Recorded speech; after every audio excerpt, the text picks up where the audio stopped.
तुका माने माझे घडो त्यांची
कोटि समप्रभ निर्विघ्नं मे देव सर्वकार्येषु सर्वदा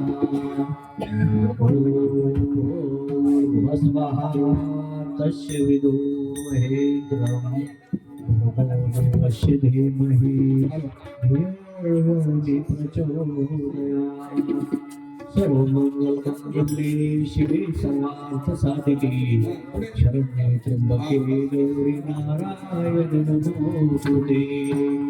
ओम नमो भगवते वासुदेवाय नमः. गुरुर्ब्रह्मा गुरुर्विष्णू गुरुर्देवो महेश्वरः.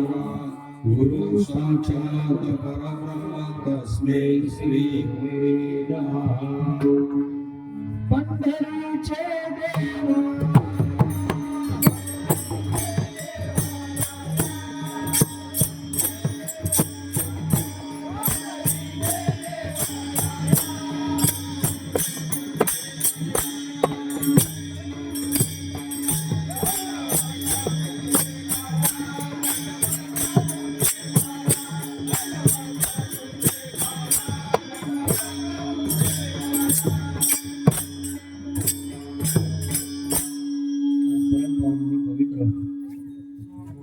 अक्कलकोट स्वामी महाराजांचा प्रगट दिन आणि मोहनदास ढगे महाराजांच्या पुण्यतिथीचा उत्सव हा दुहेरी संगम या ठिकाणी आलेला आहे. आणि या महान अशा पवित्र अशा ह्या आजच्या दिवसाला सगळ्या साधू संत मंडळींच्या समवेत अल्पशी सेवा या ठिकाणी घडली ही तुमच्या आमच्या सगळ्यांचं भाग्य आहे. म्हणून आजच्या या कीर्तनाच्या सेवेसाठी जगदवंद्य जगद्गुरु महान संत आपले महाराष्ट्रातील जगद्गुरु तुकोबा महाराज यांचा हा अभंग आजच्या सेवेसाठी घेतलेला आहे.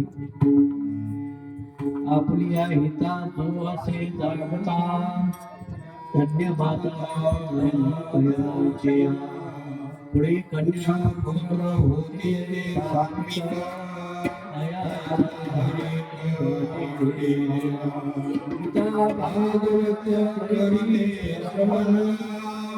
अखंड चिंतन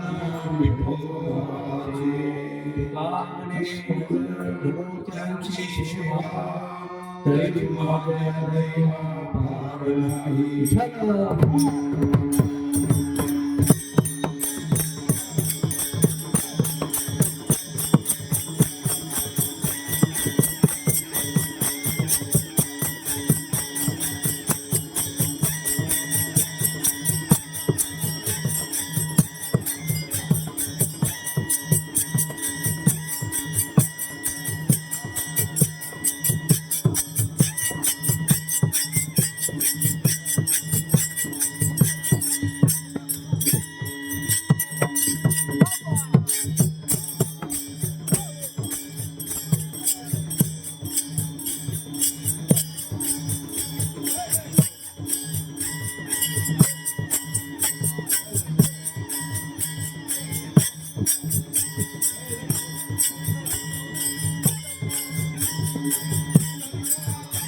सेवेसाठी हा अत्यंत महत्वाचा असलेला अभंग.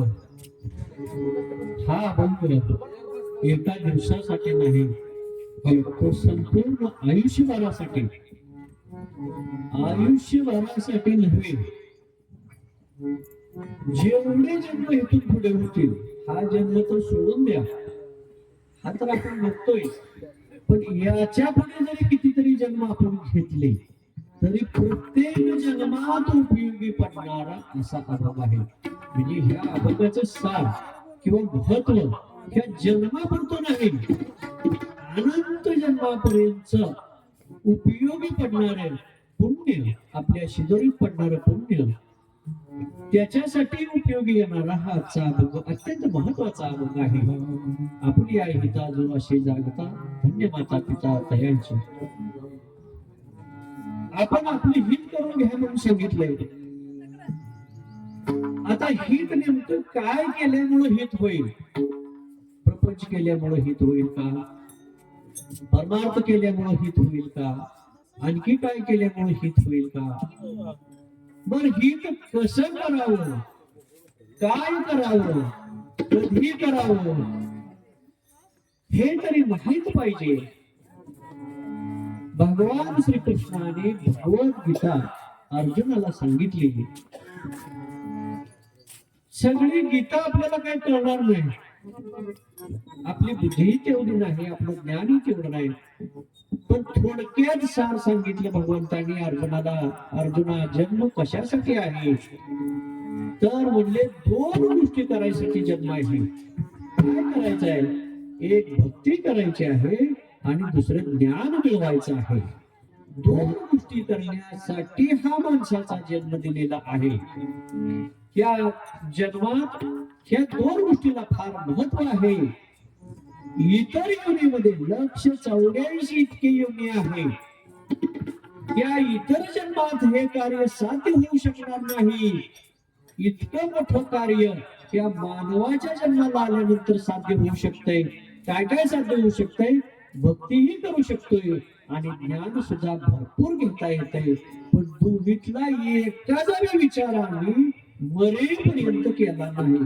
अजून मेलो नाही, मरायला काहीतरी दिवस बाकी आहे, काही वर्ष बाकी आहेत, काही दिवस बाकी असतील, काही महिने बाकी असतील, काही मिनिट बाकी असतील, काही क्षण बाकी असतील. किती आहे टायमिंग माहिती नाही, कारण क्षणाचा नाही भरोसा. उद्या होईल काय पत्ता.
म्हणून आपल्या हिताचा विचार आपल्याला करायचा आहे.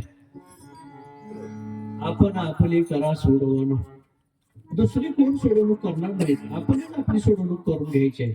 कशातून सोडवणूक करून घ्यायची? त्या मायेच्या भोपाशातून आपली सोडवणूक करायची. सगळ्या जगतावर जर प्रभाव कोणाचा असेल तर तो मायेचा प्रभाव आहे. तुमच्या आमच्यावर सगळ्यावर कोणाचा प्रभाव आहे? मायेचा प्रभाव आहे. त्या मायेच्या प्रभावातून जीवाची मुक्ती करणं, त्यालाच मोक्ष गती म्हटलेलं आहे, त्यालाच सद्गती म्हटलेली आहे. पुढच्या परम पावन गतीला जर हा जीव जायचा असेल तर या मायेच्या बहुबंधातून तो सुटला पाहिजे. आणि म्हणून हे हित करून घेण्यासाठी ज्ञान असणं गरजेचं आहे. हे ज्ञान कुठं उपलब्ध होतं? हे ज्ञान सद्गुरूंच्या ठिकाणी उपलब्ध होतं. म्हणून जन्माला आलेला जीव, जन्माला आलेला मानव हा सद्गुरूला शरण जातो. कशासाठी? आपल्या कल्याणासाठी, आपलं हित करून घेण्यासाठी. आणि ह्या हितासाठी आपण जाग असलं पाहिजे. कारण अनेक जन्म झालेले आहेत आपले, पण ते मागचे जन्म काय आपल्याला आठवत नाही. जन्म आठवायची गोष्ट दूर सोडा, काल किती भाकर खाल्ले हे सुद्धा आज ध्यानात येणार नाही. जन्म आठवायची तर ती गोष्ट दूर राहिली. जर ज्ञान झालं तर अनेक जन्म आठवतात, अनेक जन्म आपले अनेक जन्म आठवतात. ज्ञान ही गोष्ट अशी आहे की आपल्या कल्याणासाठी उपयोगी असणारी गोष्ट आहे. आणि ज्ञान हे बाजारात मिळू शकत नाही. त्याच्यासाठी उभा राहिलेल्या सगळ्या साधू संतांच्या संगतीत जावं लागतं आणि त्यांच्या संगतीत गेल्यानंतर त्या ज्ञानाची प्राप्ती होते.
थोडं जाणार कलियुगी. कलियुगामध्ये साधू संतांच्या संगतीत जाणं, ह्या जीवाला ही संगत मिळणं ही सोपी गोष्ट नाही. जन्मोजन्मे आम्ही बहु पुण्य केले, तेव्हा आया विठ्ठले कृपा केली. ही सहज गोष्ट नाही. आता हे तर रात्रीच्या भजन चालू आहे, कीर्तन चालू आहे. रात्री शिवाजी महाराजांचं कीर्तन झालं, आता माझं कीर्तन चालू आहे, भजन झालं. आता हा आनंदाचा क्षण, आपल्याला जीवाला सुख देणारा हा क्षण चालू आहे. पण 184 युनिट इतर जीव नाहीत का? त्यांना वाटलं आपण चला जाऊया, इथं कीर्तन चालू आहे, भजन चालू आहे. बाकीचे जीव इथं येऊ शकले का? पशु पक्षी येऊ शकले का? प्राणी येऊ शकले का? नाही. कारण बुद्धितत्व तिथं कमी आहे आणि मानवाच्या जन्मातच ह्या गोष्टी आहेत, इतर ठिकाणी त्या गोष्टी नाही. आणि म्हणून अत्यंत परम पावन करणार, ह्या जीवाला सुख देणार, नवे नवे किती सुख. हे प्रपंचात सुख आहे का? जगे सर्व सुखी असा कोण आहे, विचारे मना तुमची शोधरूप आहे. 10 एकरावर गेला, अगोदर गरीब होता, 10 एकरावर गेला तर ते म्हणतो मला अजून 10 पाहिजे. 100 झाली तरी म्हणते ते अजून पाहिजे, 500 1000 झाले तरी अजून पाहिजे. हे संपणारी गोष्ट आहे का? नाही. प्रपंच हा संपत नाही, आशा ही संपत नाही. पण सुख मिळेल का? प्रपंचामध्ये सुख आहे का? नाही. सुख कुठं आहे? सुख भगवंताच्या ठिकाणी आहे. सुख कुठं आहे? भगवंताच्या ठिकाणी आहे. सर्व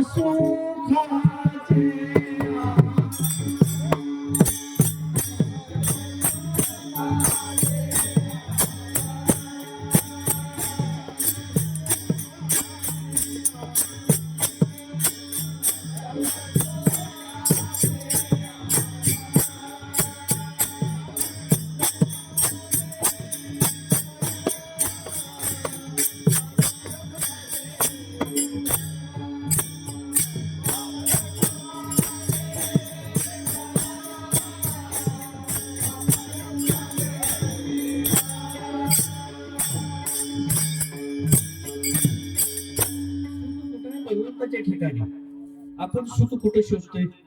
सुख घरात शोधतोय, प्रपंचात शोधतोय, पाहुण्यात शोधतोय, मित्रांच्या ठिकाणी काय मला सुख मिळते का बघतोय. कुठेही सुख मिळणार नाही. हे सुख कुठं? एकतर साधू संतांच्या संगतीत भगवंताच्या ठिकाणी अपार सुख आहे, अपार सुख आहे. आणि मग त्याच्यासाठी देव आवडला पाहिजे. काय आवडलं पाहिजे? देव आवडला. पण देव किती? 33 कोटी देवाची संख्या. आता कुठच्या देवाला नसायचे, कुठच्या देवाची सेवा करायची? आपला तो एक देव करून घ्यावा, तेने विना जीवा सुख नाही. आणि मग सेवा कोणाची करायची? आपुला तो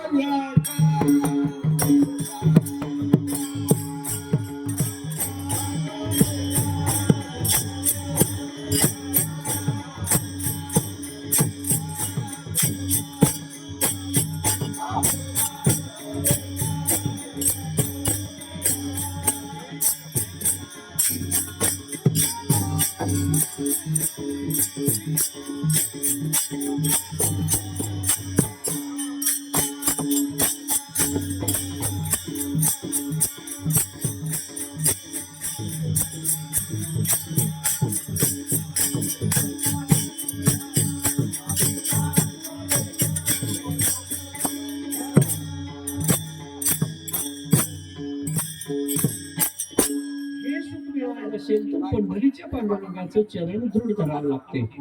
त्याच्यासाठी भगवंताला शरण जावं लागते. आणि म्हणून आजच्या हे परम पावन दिवसावरती ही सेवा होत असताना थोडं तरी काहीतरी आपल्या पदरात पडलं पाहिजे.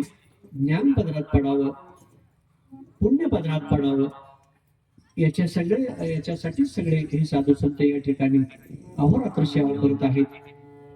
आणि म्हणून आजच्या ह्या आपण पावन दिवस अक्कलकोट स्वामी महाराजांचा प्रगट केला आहे. स्वामी महाराज म्हणजे दत्त भगवंताचे अवतार आहे. अवतार धराया कारण उद्धाराया, जगाच्या कल्याण संतांच्या विभूती, देह कष्टविती परोपकार. जगताच्या कल्याणासाठीच साधू संत जन्माला येतात, भगवंत अवतार घेतात. हे अविरत चक्र चालू आहे. आणि ज्ञान ही अशी गोष्ट आहे की ते आपण होऊन साधू संतांकडून घ्यावी लागते.